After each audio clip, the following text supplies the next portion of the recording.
Good morning, good evening, depending on what time you're watching us. This is the ChWo podcast.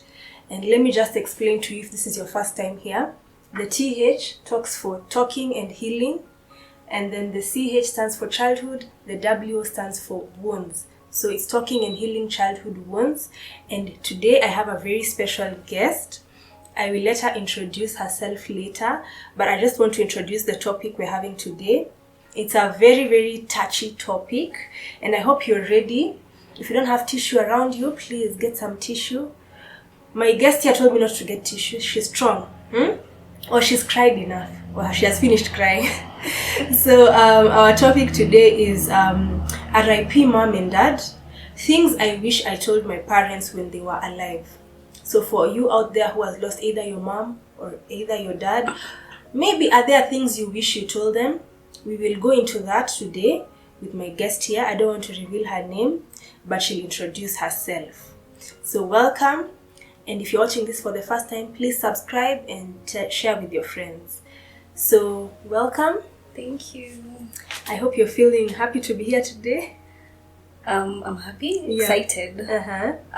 Also ready. Mm-hmm. That's the feel. Those are the two feeling words. Yeah. And you look very beautiful. Thank you. And thank you for honoring this invite. You're welcome. Yeah. So maybe you can introduce yourself, what you do on a typical day, who are you, anything you'd like to tell us about yourself.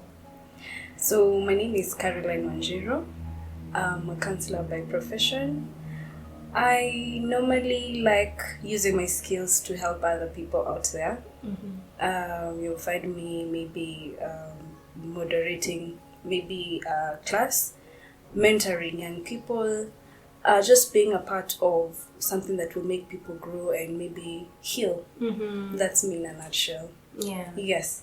Thank you so much. And I think many people have benefited from that side of you. Yes. They have. Yeah. Okay, so I think I alluded to this earlier. The first question I'm going to ask you is, how are you feeling today? So you're going to tell us how you're feeling and then explain to us why you're feeling like that. You know, since she's a counseling psychologist, she knows her feelings, Vizuri sana. Okay. Yeah. I'm excited because I've never done a podcast before, so I'm hoping to kill it. Yes. Secondly, I'm ready because I had prepared for this thing a while back. So I'm ready, and I'm ready to show to show other people out there that loss and grief is normal, and just because I'm not going to cry doesn't mean you should not cry as well. After so many years, people grieve differently. Yeah. And it's okay to process it. That's the key. Process it and go with the flow. Yeah. Thank you so much. Yeah. And I'm also excited to have you. And the fact that you're saying you've prepared for this for a while, I think makes me much more excited. Okay. So something else, maybe just to get a feel of who you are. Okay. If you are a music genre, which one would you be and why? And why? Well, interesting question. I'll say country music. I love country music because country music doesn't have to have vulgar in it, doesn't have to have sexuality in it, but it explains so much and it makes you travel. I don't know if people can relate to it, those who listen to country music. Yeah. But it's healing in a way. You can travel with it, to get a story from it, to get history from it. So that is why I could be country music, because I love history. I love saying so much about myself without filtering, without really, hiding who I am. Yes. But in a nice way. In a nice way, yes, of course. Yeah, with no vulgar. Nice, interesting. I never thought in my wildest, imagination that you would choose country music. And I think I love that because it shows another side. I think for me, I choose, these normal genres that we talk about. Normal, like which ones?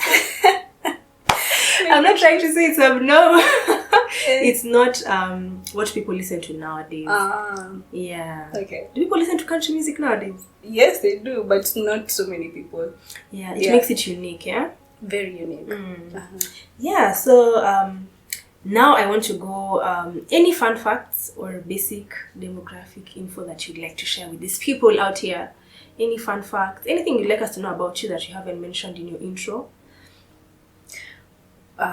So if I was not wearing my makeup today, people thought, so many people, especially the ones I used to school with, they thought I am just into books and I cannot do makeup and I am just some basic lady.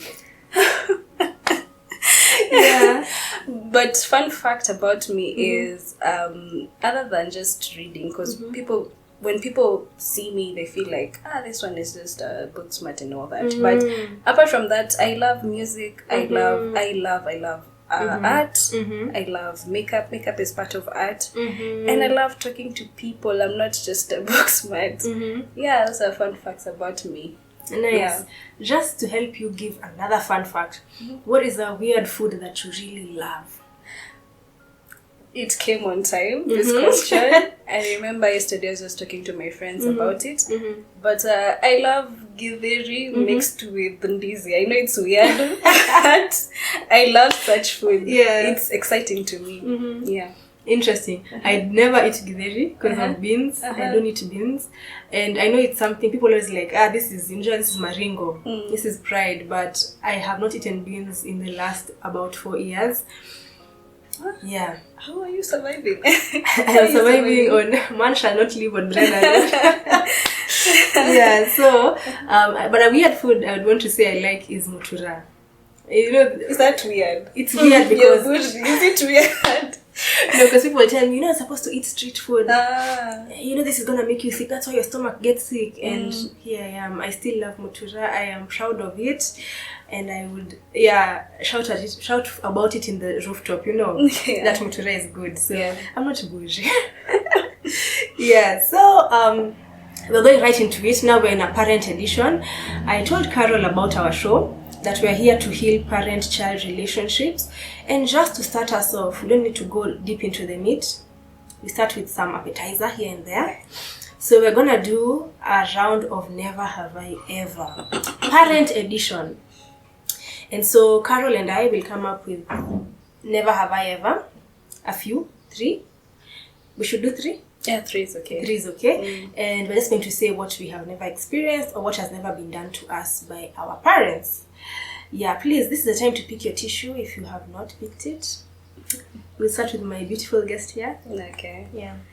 Never have I ever taken pictures with my mom. This is because back then there were no smartphones, and so rarely will we go to a studio and all that. And then secondly, my mom was a very busy lady. She was the breadwinner, so you could imagine. Secondly, I mean, the second whatever, I never have I ever had my mom speak to me in Kikuyu. Kikuyu. I've never had that. The third one. Okay, let me explain that one. This is because I think my mom was just raised in a different environment, not in Ushago. And then people were mixed. The father was another tribe, the mother was another tribe. So she knew Kikuyu, but and also she got married to a person from Nairobi again. So rarely would they be into that language. So we were spoken to in English or Kiswahili or broken Kiswahili. That So third one I had in mind, but it's kind of going away, but it's okay. You can take your time as you digest. I hope you had those Never Have I Evers. Let me also give you mine as as Caroline is maybe if she'll come up with one more. So for me, I would say never have I ever had a constant father figure. So I've not had someone who was constantly there showing up as a father figure. And I don't know if you relate, but there's no need to explain that. It's just basically, even the people in my life, uncles, grandfathers, they were there in passing, not as a constant. The second one is never have I ever felt listened to as a child. I didn't feel listened to or didn't feel heard or that my concerns were being addressed. The last one is never have I ever been allowed to cry in front of my parent and be comforted. So yes, you might cry, you either get shamed for it or it's irritable to them, but never comforted, like, sorry, like, oh, I'm so sorry, or get a hug, like, oh, come here, get a hug. That's what I would have wanted, but sini life. Life. But were you able to talk to them maybe about it? Not really, because they used to wonder, are your feelings eggs? Yeah, where are these feelings? Oh, everyone has dealt with this, so yeah. Why are you acting like the world is coming to an end? Okay, I think most of us from African parents, we've gone through that. I've just remembered my third one. Never have I ever introduced any of my partners to my mom. This is because according to African parents, including my mom, you were to date after maybe high school or something. And my mom died when I was in primary school. So I was not able to show her that as we speak. Yeah. Wow. So it was not a matter of choice, it was a matter of the circumstances. The circumstances, yeah. Wow. So that's the other thing. There is the part where people have parents who might have wanted that but were not there to do that, and sometimes some parents are not able to based on their own experience. Yes. So yeah, maybe now to go into the meat of it, what is your best childhood memory? Okay, I've noticed you really inhaled of something. Yeah. On your behalf. Yeah, good thing with me before I go into it, I have really processed it, and I've really talked to my therapist, to people who are close to me about it. So that is why I do not need tissues right now. Yes. Right? But in case I need them, we'll ask for them. We will, yeah. So my best childhood memory, when I was in kindergarten or something, like from, say, 5 years. Yeah, say 5 years. This is because my mom was very active during those days. She was not sick. It was just fun. She could come from work and hug us, buy us good things. We'll go to supermarkets. Till to date, I really have those memories. To be specific, we used to go to Naivas supermarkets. We were living in Komarok. By the way, Komarok is my best place. Wow. We used to live in Komarok, so we used to have so many things going on. We would, have empty bottles, the glass bottles, and then we will go banging them down. We'll use barutis. They were called barutis. I don't know the English name. Yeah. We'd use steel. It's kind of fireworks. Yeah, fireworks. We'll use steel wool and also light them up. Go around with them. It was just fun, very fun. We would play some music. Up to date, I love them. My brother gets bored with me when I listen to them, but I listen to a lot of genge. Yeah. Genge. You remember the genge? Yeah. Yeah, genge kina. No, wait, is there a genge for Kitambo? Yeah. I know the one for nowadays, that is. Genge from Kina Nameless. All those songs they are best for me. Oh, okay. They remind me of the best time ever. So yeah, life was so good. My mom was not sick. She was there for us. We could go places with her, just have fun basically. Yeah, so me, that's what I'll say. Yeah. Okay, so how many siblings do you have? I have two. Yes, I have two. My sister is the second born, then my brother is the last born. So you're the first born? Yeah, I'm the first born. Okay. Yes. And those experiences, were they different from your other siblings as the first born, or you feel like they were the same? With my brother, it's totally different. Because my brother was born just when things were going haywire. But then with my sister, I believe it's the same. Same thing we went through. But it's important to ask us so that we know better. Yeah. But I believe it's the same experience that she also went through. Okay. Yes. And are you guys closer since you... Okay, so I know maybe our audience don't know the story. Oh, yeah. So maybe... when you say your mom was very active, she was not sick, what happened to your mom, if you don't mind sharing? Yeah, do not mind. Yeah. My mom got sick at some point. She got a brain tumor. And what happened is she stopped eating, she stopped drinking water, and basically she was not able to go to work, and she was a breadwinner. My dad is another different story, but he was supportive with whatever he was able to do. So things just changed, obviously, when the person who's the breadwinner is not able to go to work. So many things are lacking. You're not able to have the lifestyle you had before. Now things are totally different, you know, and it's hard to adjust that, because I remember I have lived in Comaroc for 17 good years. Wow. But then all of a sudden I was told we have to move out. We went and lived in another totally different place that made me have identity crisis.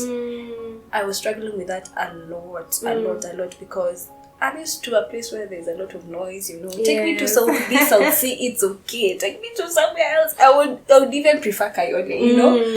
But I was taken to Karen. Karen is so different. To some point I feel like I went through depression, right?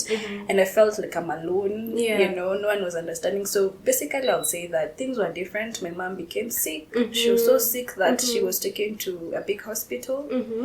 Then after that, she was taken to Kenyatta. Let me just put it right. And then she was not able to survive because of the lack of blood, water, and food. And so just there, she was just put there, and then she was gone. So because of that, I feel like I don't know. I think I've explained so much. But yeah, those are the things that I experienced after she was gone. Yeah. It was not easy, you know. I would go to school. How old were you? Sorry. My mom died when I was 13 years. So yeah, 13 years onward was very, very hard. I had to step in as a firstborn, as a mother, as it was just a lot. Yeah. I was not able to find myself because I'm busy taking care of my brother, my sister, especially when she was sick. Because before she was dead. Yeah. She died. Sorry.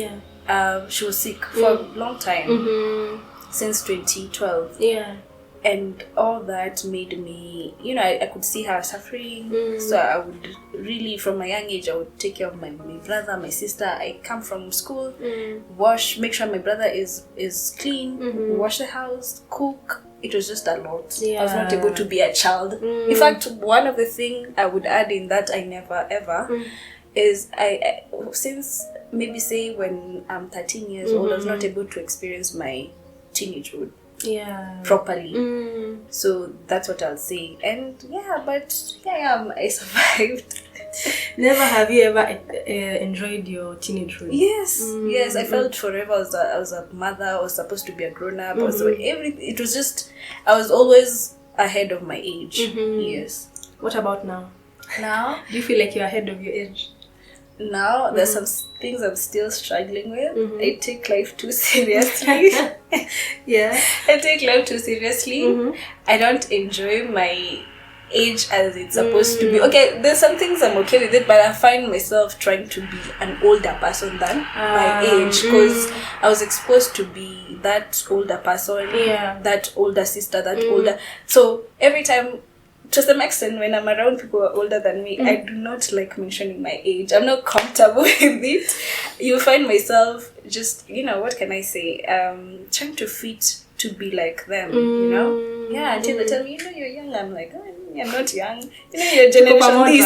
Your generation this. I'm like, Yeah. You don't even want to mention the generation. No, I don't. Let me give it that. Get into that. You do not relate to those people. No. You're like, who are those people? Yeah, it's not grown. Me. Yeah. Yeah. Okay. So that's your best childhood memory. Yeah. This is a bit sad, but what is your worst childhood memory? And I think maybe you've touched on it. Yes. Yeah, but I can go ahead.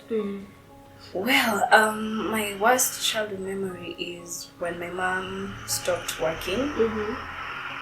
And now the worst part is there's a time she went through depression as well. and it was too bad. Like, it started with prayers. I remember, just to take you forward kidogo, I remember when she died, I never wanted to know anything about God. I didn't want God around me. I didn't want to go to church. I felt I'm so angry with God. Because what happened is my mom started with a prayer, a very loud prayer. Me, before, she would pray and things would be better. To some extent, I believed that, because she would pray and then something good happens. But then this one fruitful day, she prayed.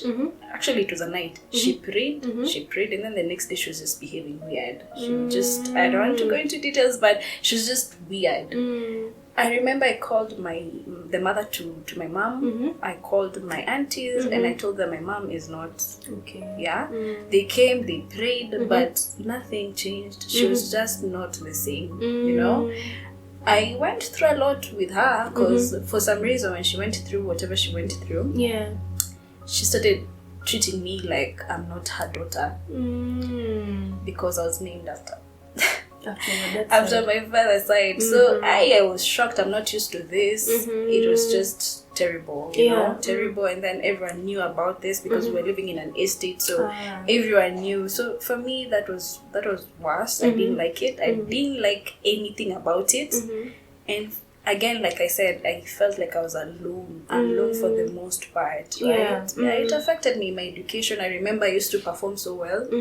Then all of a sudden, when I'm in school, I was operating like a zombie, you know, like someone, I was just there, you know, I don't understand what's going on. All of a sudden, from getting, you know, good marks to 200, you know, it was just worse, right? And I could not explain why I am going through all that. So, I was breaking down all the time.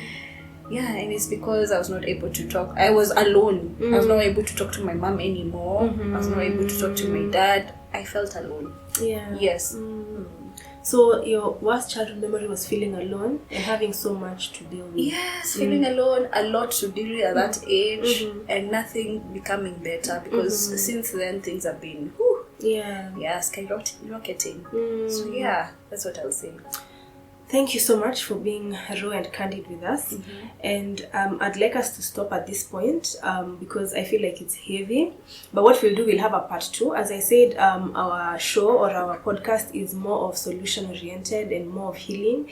So what we're going to do in the next part 2, we're going to do something that will help her heal. Even if it's this small, as long as she leaves here feeling better than she came. So stay tuned for part 2. And thank you so much for joining us. Thank you.